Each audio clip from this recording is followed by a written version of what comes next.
When I proposed to Emily, I thought I was stepping into peace at last.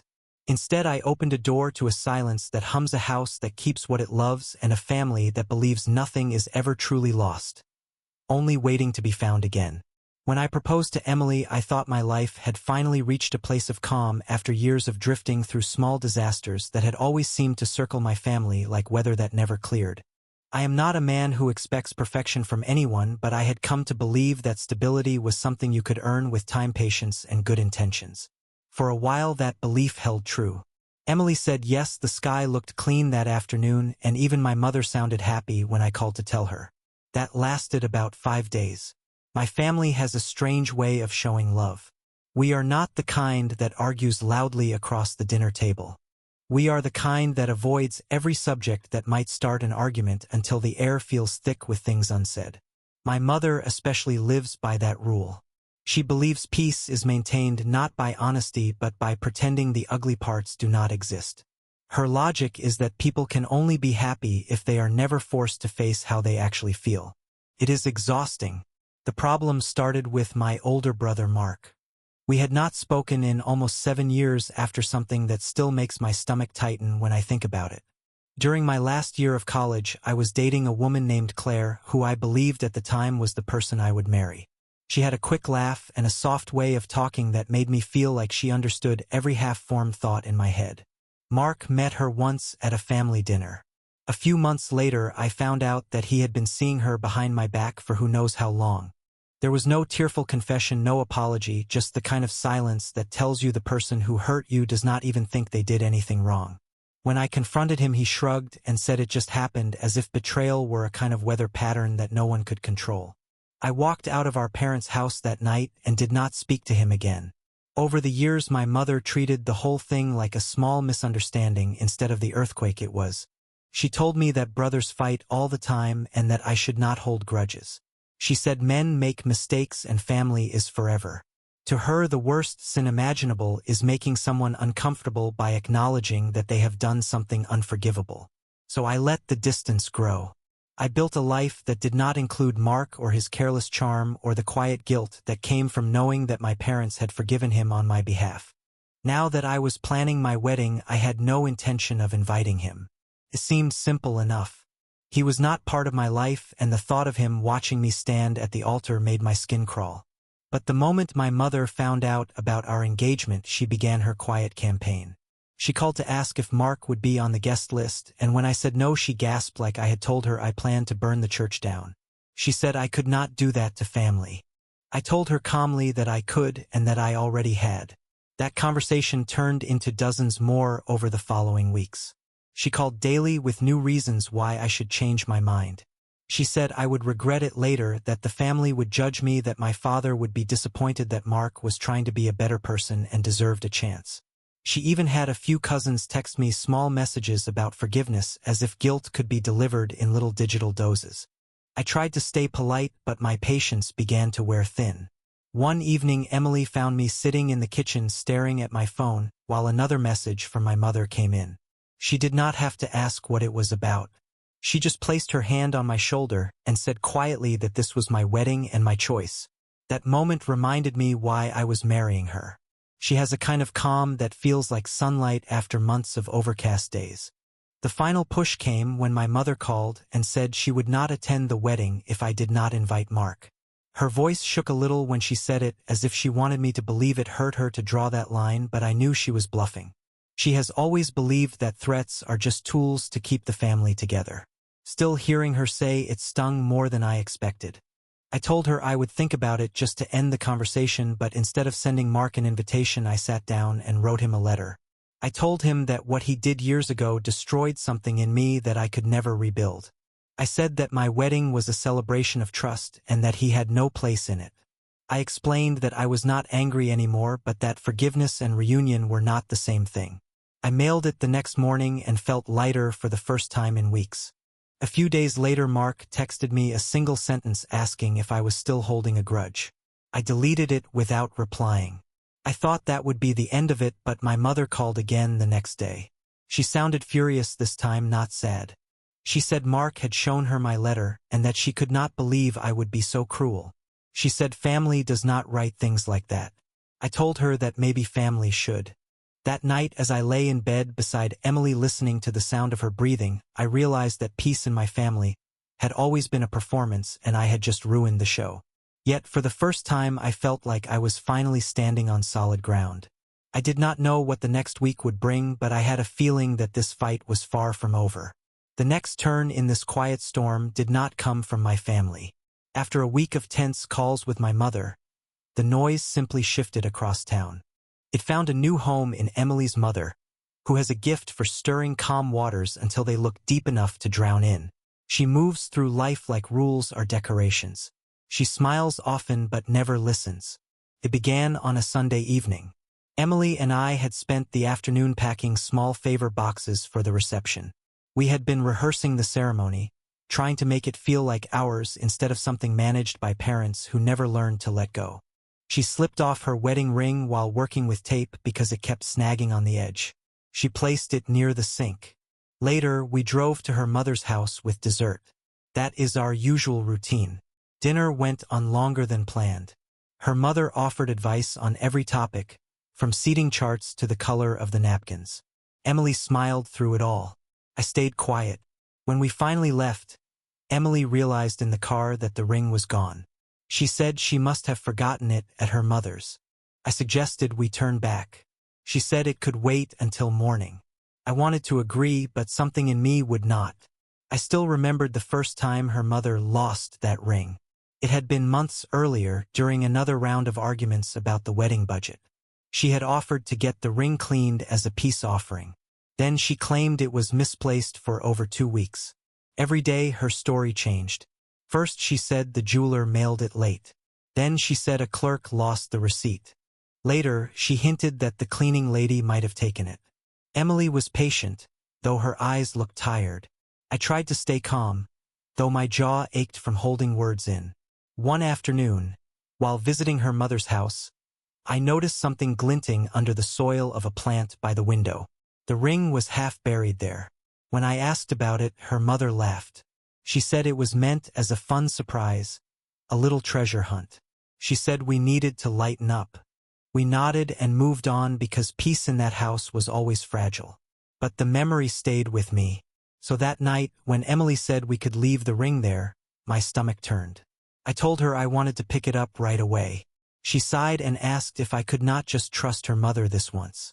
Her tone was tired. It felt like she had been carrying a weight between us for too long. I said it was not about trust. It was about history. She started to cry. She said I was forcing her to choose sides. She said I was turning every small thing into a test. I told her I was only trying to prevent trouble. My words came out too flat. They sounded like judgment. She told me to stop acting like her mother was an enemy. The house went silent. The air between us thickened. I said I would drive over and grab it myself. She said that would make things worse. I told her I would be quick.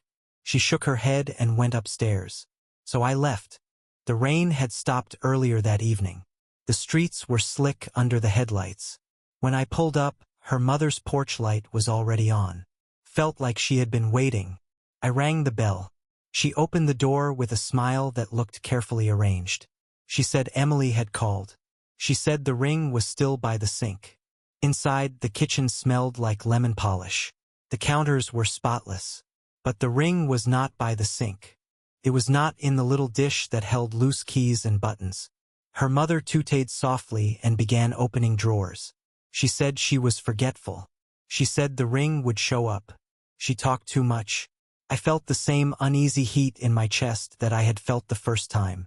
I asked if I could check near the window plants. She laughed, but her eyes were cold. She told me to stop being suspicious. She turned away to reach for a towel.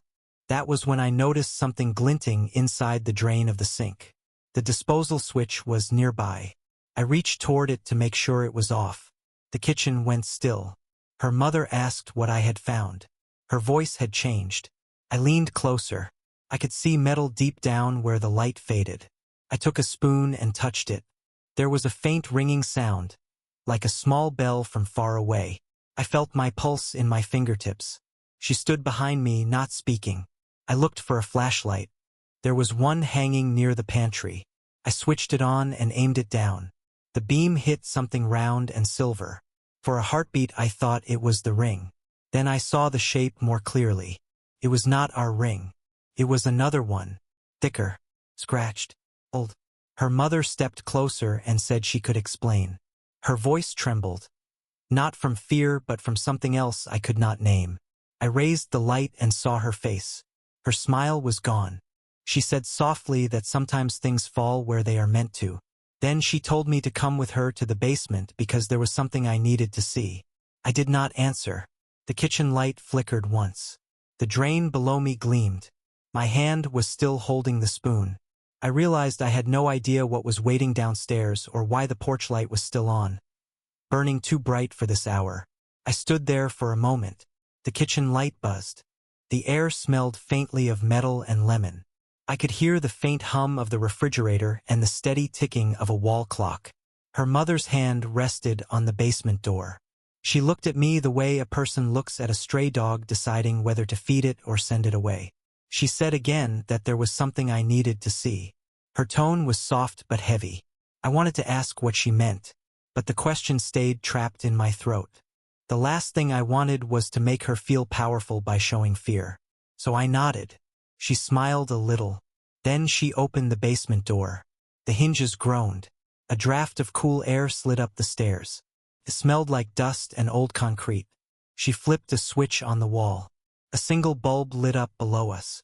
It swung slightly as if someone had just brushed past it. I told myself it was ridiculous to feel uneasy. This was my future mother-in-law. Not a stranger in a dark alley. But the feeling in my stomach disagreed. I followed her down the steps one at a time. Each board creaked under my shoes. The basement was cleaner than I expected. There were neat rows of plastic bins stacked along the wall. An ironing board. A small chest freezer. And in the corner a table covered with newspaper. On the table sat a dozen glass jars. Each one was filled with small things. Coins. Buttons. Bits of wire. A few rings. Her mother pointed to them. She said she liked collecting things people lost. She said she found them everywhere. Parks. Laundromats. Parking lots. It was her little hobby. Her voice was calm and steady, but her eyes looked far away. I stepped closer. The nearest jar held several rings that glinted under the bulb. One looked a lot like Emily's. My pulse began to rise again. I asked if she had found that one too. She tilted her head and said maybe. She said lost things always seemed to find their way to her. I wanted to pick up the jar. I wanted to shake it and hear the sound. But something in her stare stopped me. I realized that I might be standing inside a kind of shrine. She moved beside me and placed her hand on the jar. She said that everything in this house had a story. Some stories were finished. Others were waiting. Her words made the back of my neck tighten. I asked again where Emily's ring was. She said it was not down here. She said it was probably upstairs where it belonged. I did not believe her. I felt that if I turned away she might close the door and lock it. I said I needed to go. She looked disappointed. She said I was rushing. She said I did not understand how important it was to respect what the house decided to keep. I told her I was taking the ring if I found it and then leaving. She nodded slowly as if I had just confirmed a prediction she had already made. When I reached the top of the stairs, the light flickered again. The kitchen looked unchanged. I walked straight to the sink. The drain was empty. I searched every corner of the counter. Then I checked the small bowl near the phone. Nothing. Her mother stood in the doorway watching me. She said I was free to look anywhere I liked. She said nothing in that house was hidden. I could feel her gaze on the back of my neck. I opened a drawer. There were old letters, receipts, a photograph of Emily as a child. In the picture, her mother looked almost the same. Same smile. Same eyes that never seemed to blink. Something inside me shifted then. I realized that this woman did not lose things. She kept them. Maybe not out of cruelty. Maybe out of control. Maybe she believed that if she could hold every small object long enough, it would keep the people connected to her. I said I would be leaving. She asked if I wanted tea. I said no. She asked if I had told my mother about the trouble with Mark. That question came from nowhere. I froze. She smiled. She said family always finds a way to repeat itself. I did not answer. I walked to the door. She followed me to the porch. The rain had started again. The light above us buzzed softly. She said goodnight and told me not to worry about the ring. She said it would show up when it was ready. I got into the car and sat there with my hands on the wheel. The windshield fogged quickly. I started the engine but did not drive. I felt like I had just walked out of a dream that had not ended yet. When I got home, Emily was waiting in the living room. She asked if I had found it. I said no. She said her mother had just texted her saying the ring had turned up again and that she would drop it off tomorrow. I told Emily what I had seen in the basement. The jars. The rings. The strange way her mother spoke. She stared at me for a long time. Then she said I must have imagined it. She said her mother collects things for crafts. She said I was letting old resentments color my judgment. I wanted to argue, but her face looked pale and tired. So I said nothing. We went to bed without speaking. I lay awake listening to the wind. Around midnight I heard the faint chime of metal against glass. It sounded like something tapping on the kitchen window. I got up to check. Outside under the porch light stood a small box wrapped in newspaper. Inside it was the ring. Clean. Shining. Perfect. On the inside of the band someone had etched 3 words that had not been there before. Found. Not lost. I woke before dawn. The sky outside was still dark and the house smelled faintly of coffee that Emily must have brewed before going for her morning jog. The box from last night sat on the table. I stared at it for a long time. The words on the ring kept echoing in my head. Found. Not lost. I turned the band over in my hand. The engraving was deep and smooth as if it had been there for years. I wanted to believe there was a reasonable explanation. Maybe her mother had the ring altered as some strange symbolic gesture. Maybe she thought it would make a story worth telling at the reception. But no explanation felt right. Every time I tried to picture her face in that basement with those jars, I could not shake the thought that she wanted me to find something. When Emily returned, she was out of breath. She smiled when she saw the ring. She said she told me everything would work out. She slipped it onto her finger and said the words looked beautiful. She said maybe her mother had added them as a blessing. I asked if that did not feel strange. She said nothing her mother did surprised her anymore. She poured herself water and asked me to drop the subject. I could not. Later that morning I drove to work, but my thoughts stayed behind in that basement. During lunch I called the jeweler who had made the ring. I asked if they had ever engraved it. The man checked his records. He said no. He said the ring had not been brought back since the day it was purchased. I thanked him and ended the call. On the drive home I passed by her mother's street. The porch light was still on though it was broad daylight. The blinds in the front room were half closed. I slowed the car but did not stop. I kept driving and told myself that I would not go back there again. That evening I found Emily sitting in the living room holding the small box. She said her mother had called. She said her mother wanted to host a small dinner for both families before the wedding.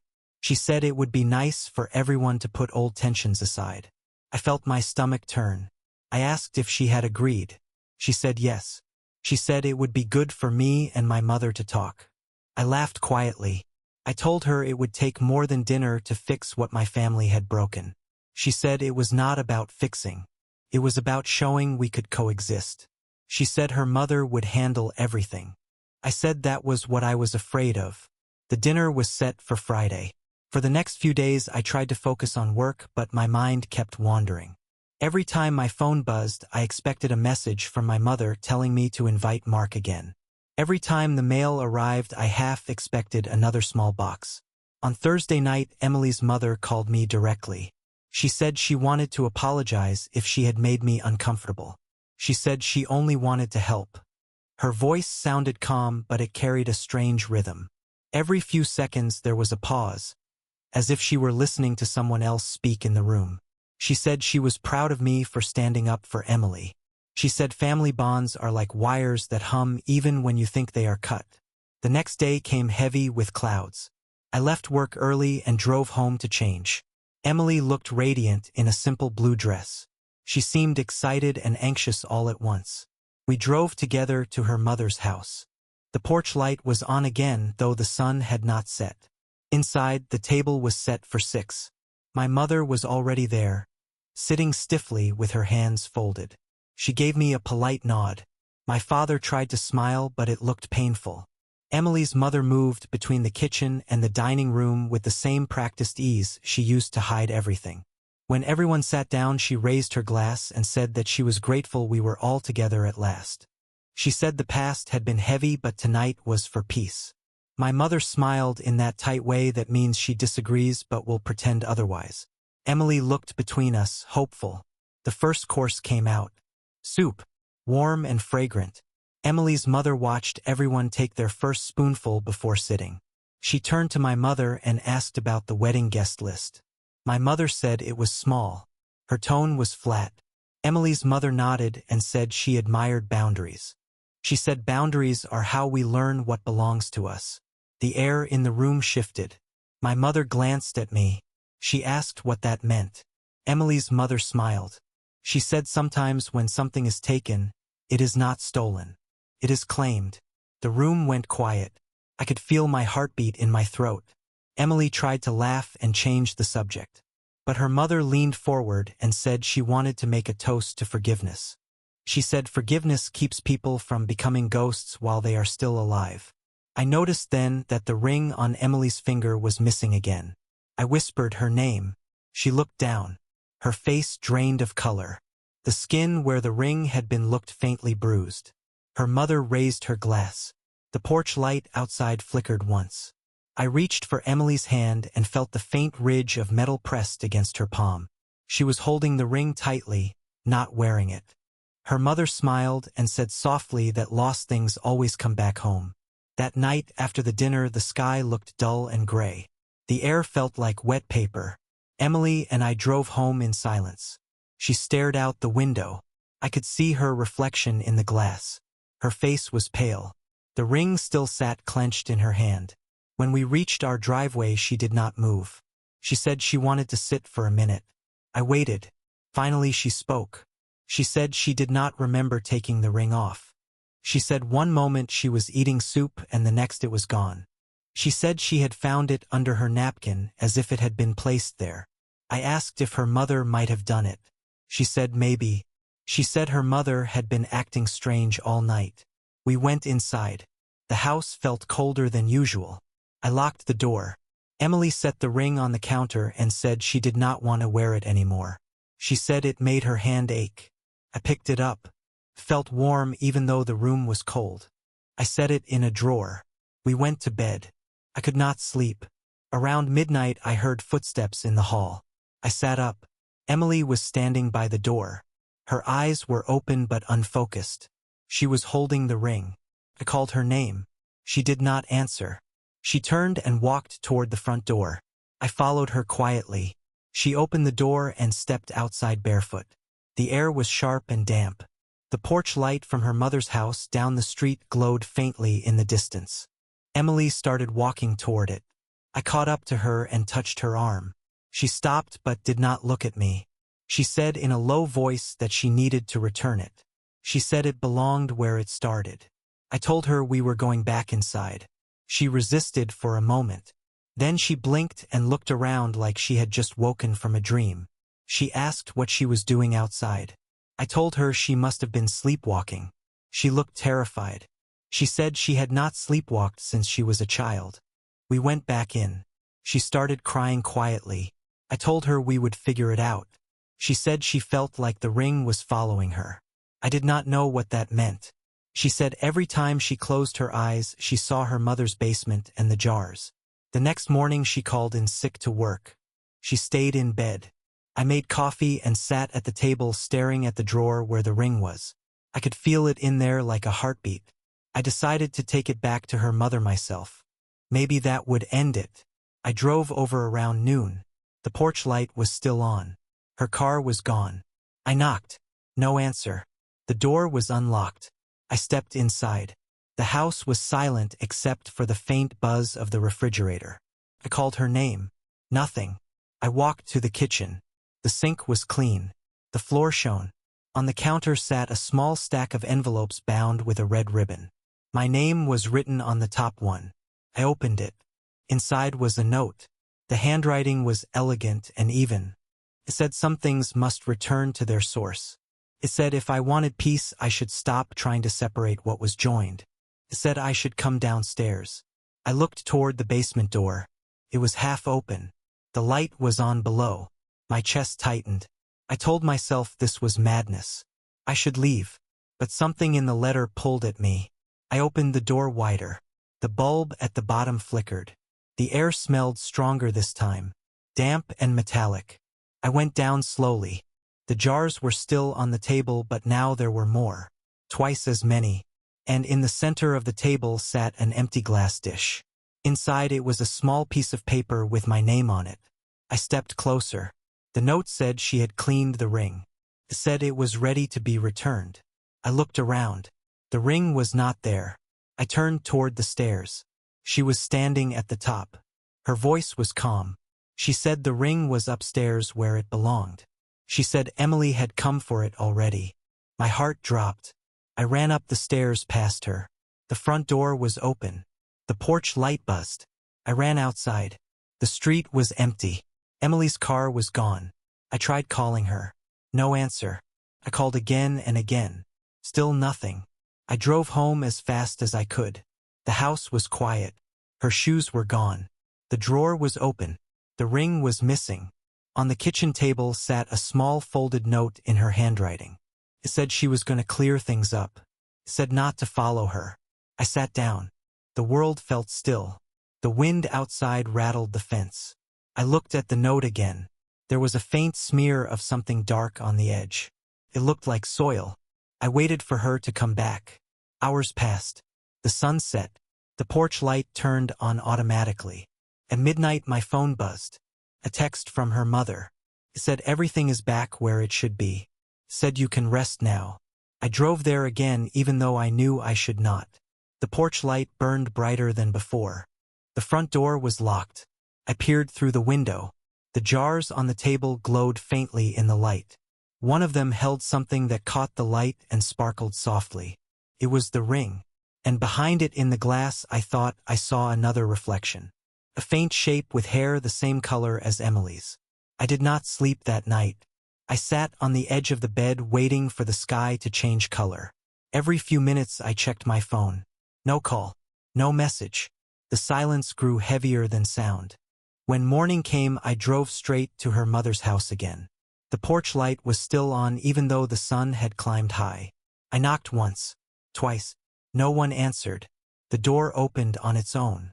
The smell hit me first. Dust. Lemon polish. Something faintly burnt. I stepped inside. The living room looked untouched. The same photo frames. The same bowl of fake fruit on the table.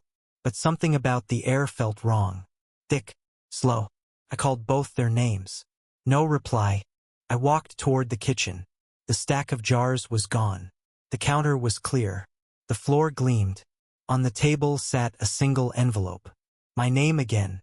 The same careful handwriting. I opened it. Inside were 3 words written in black ink. Stop digging deeper. I felt the room tilt slightly. I walked to the basement door. The light switch no longer worked. The steps below were swallowed by dark. I pulled out my phone and turned on the flashlight. The beam cut through the shadows. The table was still there, but the jars were gone. The air felt colder. I stepped down slowly. My shoes made soft hollow sounds against the wood. In the corner stood a small wooden trunk that I had not noticed before. It looked old. I opened it. Inside were dozens of photographs, all printed on thick matte paper. The edges were yellowed. The first few showed children I did not know. Then I saw Emily, younger, maybe 10 years old, standing in this same basement, holding something small in her hand. Behind her, her mother smiled. I turned another photo. Emily again, this time older. Her eyes looked blank. Around her wrist was a thin silver bracelet. I looked closer. The inside of the bracelet had the same words engraved as the ring. Found. Not lost. A sound behind me made me spin. It was the creak of the top stair. I raised the phone's light. Her mother stood there watching me. She said I should not have come back. Her voice was flat. She said some things were safer in the dark. I asked where Emily was. She said Emily was where she belonged. I told her to stop playing games. She stepped down one stair, then another. She said every family keeps what it can. She said she had lost so many things and she would not lose another. I backed toward the wall. I said I just wanted to see my wife. She said the house had already accepted her. She said it had taken me longer to understand. I felt panic rising in my throat. I reached for the nearest jar on the shelf and threw it. It shattered against the floor. The sound echoed through the basement. The light swung above us. Her mother's face twisted with something between rage and grief. She shouted that I was breaking the order. I grabbed another jar and smashed it. Something rolled out across the concrete. It was a ring. Not Emily's. Another one. Then another. The floor sparkled with metal and glass. She lunged at me. I caught her arms and pushed her back. She stumbled but did not fall. She said I had no idea what I had just done. She said everything would unravel. The light flickered again. I ran past her and up the stairs. The door at the top slammed before I could reach it. I hit it with my shoulder. It did not move. I turned. The bulb exploded. The room plunged into darkness. I heard her voice whispering my name. I kept pushing the door until something gave way. I stumbled into the kitchen. I ran outside. The porch light was still burning. The neighbors' houses were dark. I ran to the car and drove until the street disappeared behind me. I did not stop until I reached the police station. I told them everything. The missing person, the house, the jars, the threats. They listened politely, but their faces said they did not believe half of it. They promised to send a car to check. I waited in the parking lot. An hour passed, then two. Finally, one of the officers came back. He said no one was there. He said the house was empty. He said there were no jars, no trunk, no photographs, nothing. He said maybe I needed rest. He handed me a card for a counselor. I went home. The house was silent. Emily's shoes were back by the door. Her coat hung on the rack. I called her name. She answered from the kitchen. She was standing there smiling softly. She looked calm, peaceful. She asked why I looked so pale. I told her I had gone to her mother's. She said that was silly. She said her mother had left town for a few days. She said everything was fine. I asked about the note she left. She looked confused. She said she had not written any note. I asked where the ring was. She lifted her hand. It was on her finger again. She said she found it in the drawer this morning. She said maybe I had forgotten it there. She said we should stop worrying about little things. I could not breathe for a second. I looked at the band. The engraving looked deeper now. The letters darker. She noticed my stare and asked what was wrong. I said nothing. She smiled. She said her mother had called to say the porch light finally burned out. That night I dreamed of glass jars rolling across a floor. I dreamed of voices whispering that nothing is ever really lost. I woke up before dawn. The light outside our window flickered once. Then it stayed on. I woke to the sound of birds. The air in the room felt heavy like rain had passed through without leaving water. Emily was still asleep. Her hand rested on my chest. The ring caught the weak sunlight coming through the blinds. It looked different again. The metal seemed darker. The engraving almost black. I got out of bed quietly. I walked to the kitchen. The house smelled faintly of coffee even though the machine was off. On the table sat the small box that had held the ring weeks ago. I did not remember leaving it there. Inside the box was a folded piece of paper. It was blank except for a single fingerprint pressed in soil. I touched it. The mark was damp. Emily came into the room. She looked rested. She smiled in a way that did not quite reach her eyes. She said her mother was feeling better. She said we should visit this weekend. I asked how she knew that. She said her mother called her during the night. I told her I did not hear the phone. She said it was probably on silent. I told her I did not want to go back to that house. She frowned. She said her mother had done nothing wrong. She said I was the one who kept holding on to fear. She said I had to let things heal. Her tone was calm but distant. I said I needed time. She nodded. I went for a drive. The air outside felt clear for the first time in days. I stopped at the edge of town where the road dips near the river. The water was low and full of stones. I took the box with me. I thought about throwing it in. Maybe that would end everything. I opened it again. Inside was the ring. I had left it at home, but somehow it was here. The sight of it made my stomach twist. I held it above the water. The surface shimmered. Then my phone buzzed. A message from an unknown number. Said do not fight it. I dropped the phone. It hit a rock and slid into the water. I went home without the phone. The porch light was on again even though I had replaced the bulb myself last night. Inside the house, Emily was humming softly. She was sitting at the table with 2 cups of tea. She said she knew I would come back. She said her mother was proud of us. I asked what that meant. She said her mother had stopped by while I was gone. She said they talked about the future. She said everything was ready for the wedding. I noticed her mother's perfume in the air. A faint floral scent that never left once it appeared. Emily reached across the table and placed the ring in front of me. She said it was mine now. She said it had served its purpose. I asked what purpose. She said to join what was divided. Her voice sounded deeper. For a moment it did not sound like her voice at all. I stood up. The room felt smaller. The walls seemed closer. The humming started again, but I realized it was not Emily. It was coming from the kitchen sink. A low metallic vibration like a faint song played through a pipe. I turned the faucet. Water gushed out clear at first, then cloudy.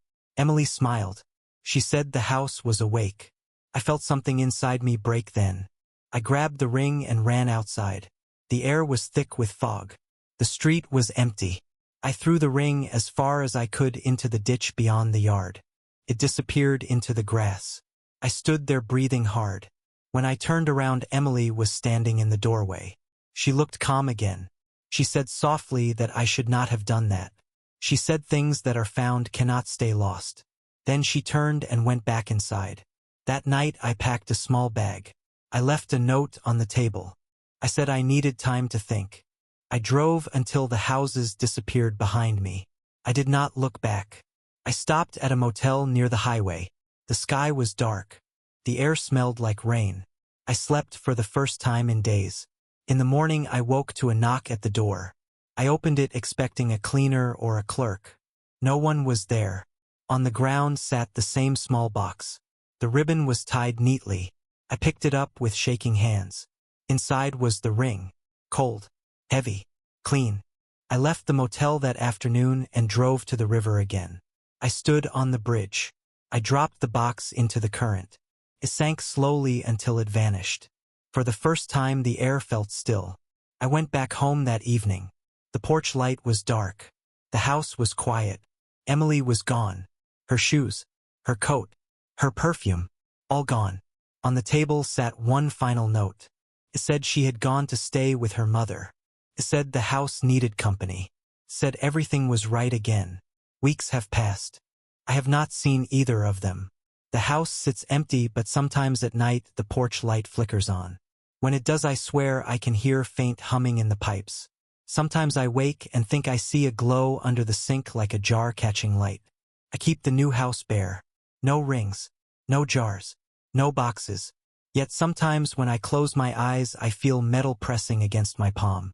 I hear a voice saying nothing is ever lost. Everything finds its way home. I still do not know what that house wanted. Maybe it wanted a family that never left. Maybe it wanted to keep everything that loved it. Maybe it was never the house at all. Maybe it was her mother. Or maybe it was something older. All I know is that the porch light across town still burns every night. I see it when I drive past. Always steady. Always waiting.